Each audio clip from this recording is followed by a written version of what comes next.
Afaan federaalaa maqaan qabu isa kamii afaan federaalaa? Afaan federaalaa afaan Amaariffaa. Fakkeenyaaf afaanii booddee hojiirra kan oolu jedhamee kan eegamu warreen sana afaan shanan sana akkam gootu ture? Falmii marsaa tokkoffaa keessatti Oromiyaa ni diignaa jettanii jirtan.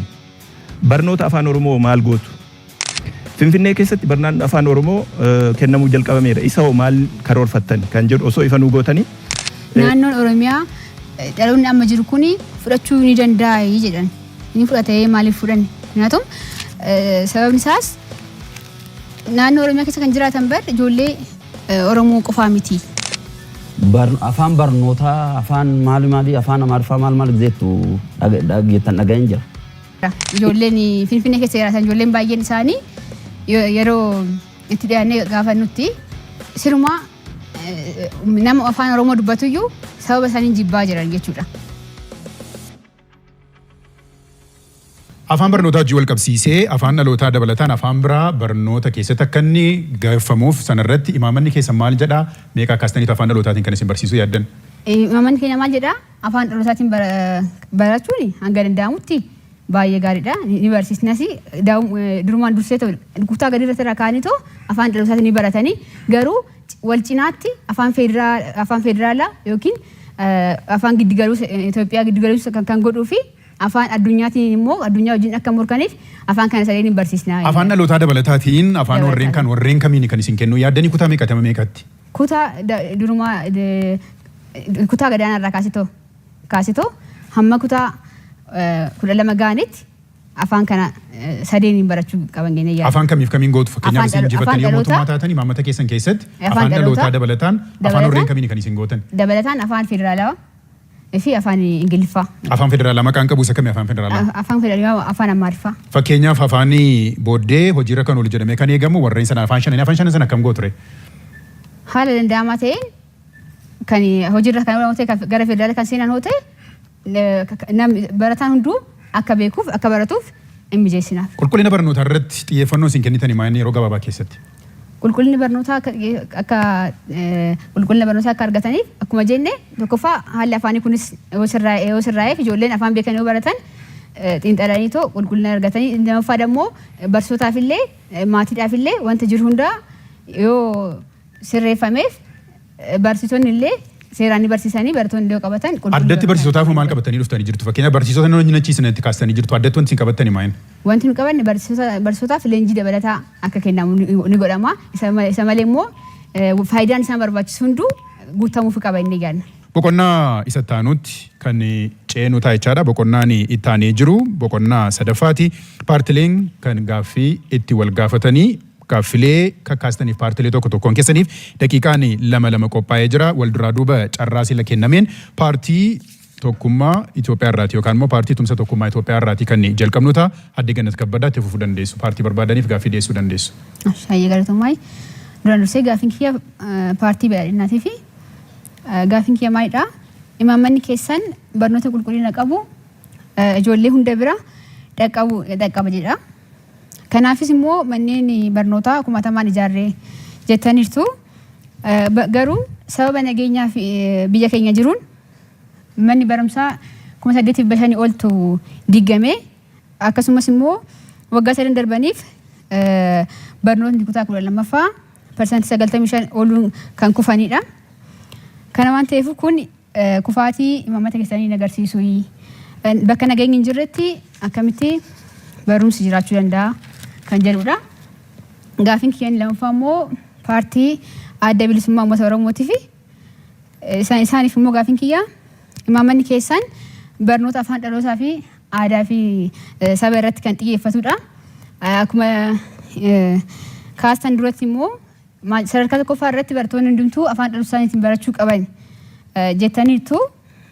Kana waan ta'eef akkas jettaniifu barattoonni kun yeroo gara sadarkaa lammaffaatti darbanitti haala laayyaadhaan yookaan salphumatti afaan biraa beekuu ni danda'anii. Barattoonni kun immoo akkamitti addunyaa wajjin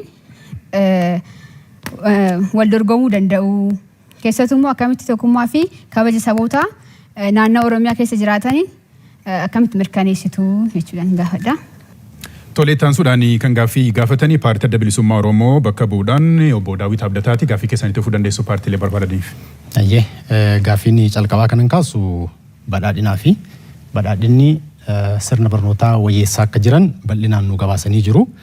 Haa ta'u malee garuu ragaan qabatamaan kan agarsiisu ragaalessi ni kun kan 2018-17 dabalatu warra saniin dura waggaa 4-5 kan jiranii. Fakkeenyaaf bajata barnoota Ramadan GDP 5.5 irraa gara 3.7tti gad dhufee jira. Hir'isaa dhufan jechuudha. Yoo gara qarshiitti ilaalle immoo biliyoona 100 fi biliyoona 10 ka ture gara biliyoona 72tti gad bu'ee bajanni hir'ataa deeme jechuudha. So bakka bajanni hir'ataa deemeetti akkamitti qulqullinni dabalaa deeme ka jedhu osoo deebisanii akkasuma immoo barattoota kutaa 12 yoo fudhanne barreen gaddaa dhibbeentaa 8.4 darbee bara ichaan immoo dhibbeentaa 5.4 darbee kan jechuun ijoolleen gara yuunivarsiitii galan baay'ee xiqqoo akka ta'an hanqinni qulqullina barnootaa guddaa ta'uu kan nuti agarsiisudha. Gara biraatiin misooma barsiisotaa irratti hojjenna jedhanii lafa bajanni hir'ataa deemetti akkamitti misooma barsiisotaa irratti hojjettan kan jedhus gaafii ta'a. Kabiraa biyyootuma ollaa wajjin wal bira qabnee osoo ilaalle fakkeenyaaf Keeniyaa osoo fudhannee Keeniyaa keessatti sadarkaa duraa keessatti simannaan barattootaa baay'ee olaanaadha. Itoophiyaa keessattis baay'ee olaanaadha. Garuu kan xumuran Itoophiyaa keessatti dhibbeentaa 50 yoo ta'u Keeniyaa keessatti dhibbeentaa 90. Sekondarii yookaan immoo sadarkaa lammaffaa keessatti Itoophiyaa keessatti baay'ee gadaanaadha. Gara dhibbeentaa 30tti gadi bu'a. Keeniyaa dhaqne immoo sadarkaa lammaffaa irratti gara dhibbeentaa 70tti baay'ee guddaadha jechuudha kuni. Higher education irratti yoo dhaqne qorannoon kun policy brief ka jedhu United Nations tu baase ka Itoophiyaa yoo ilaalan qulqullinni isaa baay'ee yaaddeessaa akka ta'e gabaan kan waliin gola beeraa abaa'oon sa'aatii kenname keessatti gaaffii dhiyeesseera guddaa galatoomaa saniin jenna. Itaan sudhaan kan gaafatu paartii badhaadhinaati. Tufuu dandeessu. Baay'ee galatoomaa gaaffiin kun jalqabaa paartii Hiddaasee fi sirni siyaasaa isaan hordofan liberalizeeshinii akka ta'e nuu kaasaniiru. Liberalizeeshinii keessatti immoo mootummaan hojii kam keessatti iyyuu harka isaa keessaa fudhataa'edha. Kanaaf barnoota eenyuuf dhiisanii karaa biraatiin immoo yaada isaanii faana kan walitti bu'u mana barumsa dhuunfaatiif seera baay'ee cimaa ta'e baasnaa kan jedhu kaasaniiru. Kana lamaan akkamittiin wal simsiisuu danda'u kan jedhuun qaba Hiddaasee fi karaa biraatiin tokkummaa fi walqixxummaaf gaaffii ni qabu. Maqaa fi lallabni keessan tokkummaa fi walqixxummaadha. Gochii fi gurmaa'inni keessan garuu finxaalessummaa saba tokkoo fakkaata. Kana lamaan yoom walitti wal simsiisuu akkamittiin dandeessu kan jedhuun qaba. Kana keessatti falmii marsaa tokkoffaa keessatti Oromiyaa ni diignaa jettanii jirtan. Barnoota afaan Oromoo maal gootu? Finfinnee keessatti barnoonni afaan Oromoo kennamuu jalqabameera. Isa hoo maal karoorfattan kan jedhu osoo ifa nuu gootanii Oromiyaa ni diigna kan jettan immoo Oromoo maal siin godhe kan jedhu osoo deebisaa naa kennitanii natti tola. Karaa biraatiin ejjennoo paartii ABO'tii irratti kanan kaasu keessaa tokko ABO'n nuti yoo filamne nagaan ni bu'aa'edha. Sababa barnoonni immoo nageenya barbaada, tasgabbii barbaada. Nageenyaaf tasgabbiin amma dhabame kun sababa aangoo dhaba keessaniif immoo gara fuulduraatti kan akkamittiin sirreessitu kan jedhuun qaba. Kan biraa ejjennoo paartii tokkummaa fi walqixxummaa akkamittiin ilaaltu kan jedhu gaaffiin qaba. Galatooma. Itti fufuu dandeessu guddaa galatoomaan jennaani paartiin badhaadhinaa yeroo kennameef keessatti gaaffii isaa malu gaafatee jira. Paartiin ittaanee dhufu paartii haaromsa Itoophiyaati yookaan Hiddaasee itti fufuu dandeessu gaaffii barbaadanii. Okay, gaaffiin kiyya duraa badhaadhinaa fi sirni barnoota ammaa kun biyya guddisuuf oolamoo rakkoo dabalataa uumuuf jira. Gaaffii duraatii. Gaaffii lammaffaan kaayyoo sirna barnootaa keessatti yeroo ammaa kana yuunivarsiitota haa ta'u kolleejjota dhuunfaas haa ta'u bu'uurarraa innaa rakkoo hiikan hin argina. Namoonni kumaatamni amma kanaa eebbifamanii innaa jennu argina. Sirni barnootaa keessan saartifikeettii kennuuf hundaa'e moo bu'uurarraa rakkoo biyya kanaa hiikuufi. Lammaffichi tokkummaa fi paartii tokkummaati. Paartii tokkummaaf gaaffiin qabu. Tumsa. Tumsa tokkummaaf gaafiin qabu. Akkuma asirraa ka'e maqaan keenya tumsa tokkummaati. Amma kan akka kaastanitti afaan barnootaa afaan maali afaan amaariffaa maal jettu dhageettan dhaga'een jira. Inni kuni Oromiyaa keessatti dhaloota kana jenereeshinii kana waliin ni deema. Kun dhaloonni kuni nuuf fudhata jettanii yaaddu xumureera. Kabajamtoota daawwattoota keenya waltajjiin Faanaa Miidiyaa Koorporeeshin Televezyiinii Faanaa sagantaa afaan Oromoo irraatii tuufeetu kan inni jiru falmii paartiileen keessattuu damee barnootaa fi imaammata barnootaa irratti taasisaa jiraniin boqonnaa afuraffaa gaaffilee wal gaafataniif yeroo itti deebisanirra geenyeetu kan jirru wal duraa duuba carraa sila beenis paartiin tumsa tokkummaa Itoophiyaa addee Gannat Kabbadattiin durfama gaaffilee kaaniif deebii kan deebisanii ta'a paartiilee kaanirraa daqiiqaa 8 qabdutti fufuu dandeenya. Hayyee galatoomaayi. Gaafiin anaaf ka'e dura paartii badhaadhinaa irraa gaafiin tokkoffaa maqaan keessan tokkummaa fi walqixxummaa ibsaa isin immoo finxaalessummaa saba tokkooti agarsiistu jedha. Lakki nu sirriidha maqaan keenya nu kawan jenne paartii afur taanee wal taaneeti waliin dorgomuuf waliin biyya bulchuuf kan dhufne maqaan keenya immoo tumsa tokkummaa Itoophiyaa yookiin Itoophiyaaf kan jedhudha. Kanaafuu maqaa keenyaati malee nu saba tokko irratti kan neemti yookaan immoo finxaalessummaa saba tokko kan qabnu miti. Kaayyoon keenya iyyuu lammii Itoophiyaa nuufis waliin osoo waliin hin qoodin kan jaalalaan gara laafummaadhaan kan hojiin jiraatu uumuudha malee saba tokko gadi goone kan saba tokko ol goonu miti jechuudhaan deebisa. Kanaafuu walqixxummaa tokkummaa fi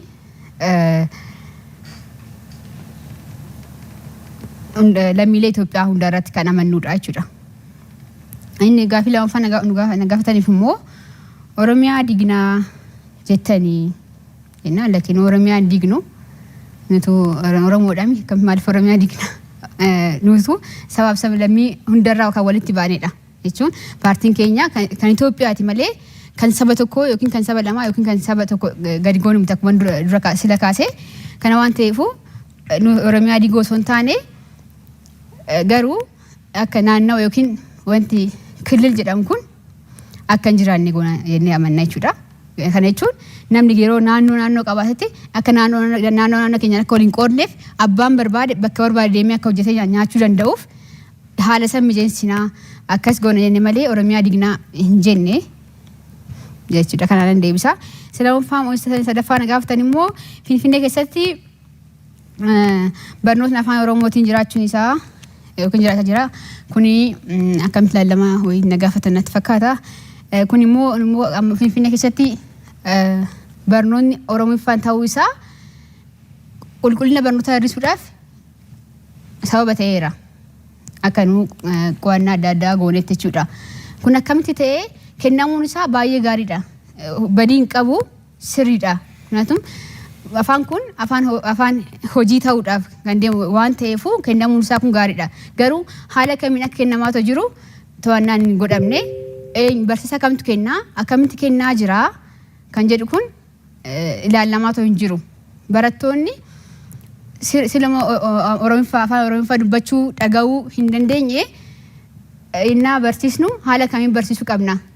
Hiikuu fi sirriitti beeksisuu addatti immoo to'annaa kennuu fi barbaachisaa ture. Garuu haala kanaan go'amaa hin jiru.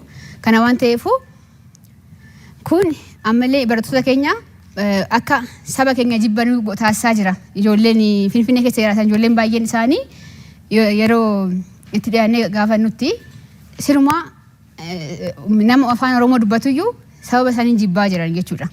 Sababa isaanii jibbaa jiranii kana waan ta'eefu haala kana osoo hin ta'in haala isaanitti toluun haala qabachuu qabuun osoo nuffiin hin jiraatin seeraan barsiisaa isaanii barsiisu immoo eenyu yaa'intu seeraan nuti malee nama barsiisaa afaan Amaariffaa haasa'uu hin dandeenye tokko bakka biraatti finneetoo asitti barsiisiin sirriidha jedhu yaadnu. Kana deebisa. Gaafii na gaafatan kan biraa immoo paartii haaromsa Itoophiyaa irraa na gaafatanii Finfinnee keessatti kan jedhamu sirriitti ibsuufan barbaada. Kan Finfinnee akka Oromiffaa hin jiraanne miti kan barbaadnu. jiraachuun isaa sirriidha inni kaanee jira. Jiraachuun isaa gaarumallee inni qaballee jiraachuun isaa jechuudha. Kanaafuu tokkoffaa akkuma jedhamee afaan Oromootiin kan hiikkatan afaan isaanii jiru.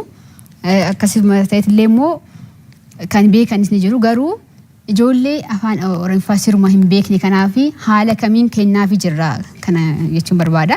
Haala ittiin kenninu sirreessuu qabnaan jedhee malee hambisuu qabnaa miti. Inni gaafiin hiddaasa irraa naaf ka'e immoo afaan Oromoo fi dabalata immoo afaan federaalawaa fi afaan naannoon Oromiyaa dhaloonni amma jiru kun fudhachuu ni danda'a jedhan. Inni fudhatee maaliif fudhanne? Kanaafuu sababni isaas naannoo Oromiyaa keessa kan jiraatan bar ijoollee Oromoo qofaa miti. Namni abbaan fe'es akkuma dura kaanetti kaayyoon keenyas barbaachisummaan keenyas namni kamiyyuu bakka itti tole deemee too bakka barbaadu Tigraay ka'ee Oromoo Tigraay ka'ee Dabubii seenee bakka barbaade seenee too jiraachuu ni danda'aadha. Jiraatee hojjetee baratee jiraachuu waan danda'uufu kan afaan Oromiyaa keessa kan jiraatu ijoollee Oromoo qofaa miti. Akkasumas illee immoo nu afaan biraatiin qofa barsiisnaa miti bari. Dabalataan jenne afaan dhalootaa dabalataan barsiisnee jenne malee kana jechuun bari nuti iyyuu gizee sadarkaa tokkoffaa barannutti akkasitti barachaa turre fedhiidhaan barachaa turre. Warri Oromoo beeku Oromoo danda'u Oromoo kana maarifa barbaadu maarifa akkasitti barachaa turre. Kanaafuu ammallee haala saniin deemsisnaa afaan dhalootaa dabalataan afaan federaalaa fi afaan Ingiliffaatiin barattoonni baratanii too addunyaa wajjin dorgomuu qabanii jenne malee lakki afaan isaan hin beekne irratti feena afaan isaan hin beekne finnee barsiisnaa hin jenne. Kana waan ta'eef ijoolleen Oromiyaa keessa jiraatan dhaloonni ammaa ni fudhatu. Itti aansuunis immoo gara afaan shanii hojiirra oolutti waan jiruuf ijoolleen kun achumatti hidhamanii toon hafan. Ijoolleen tokko Oromiyaa keessatti dhalatee Oromiyaa keessatti guddate jechuun achuma Oromiyaa keessatti hin hafu. Bayeetoo bakka biraa jiraachuu hin danda'a. Bakka biraa deemee hojjetee nyaachuu hin danda'a. Gizee guddateetti gizee gara yuunivarsiitii seenetti gara biyya biraa deema waan ta'eef nama wajjinis walii galuudhaan hawaasa wajjinis walii galuudhaaf afaan kana hunda beekuun mirga isaati jechuudha. Kana waan ta'eef guutumaan guututti ijoolleen Oromiyaa keessa jiran yaada kana ni fudhatu jechuudhaan yaada. Galatoomaa.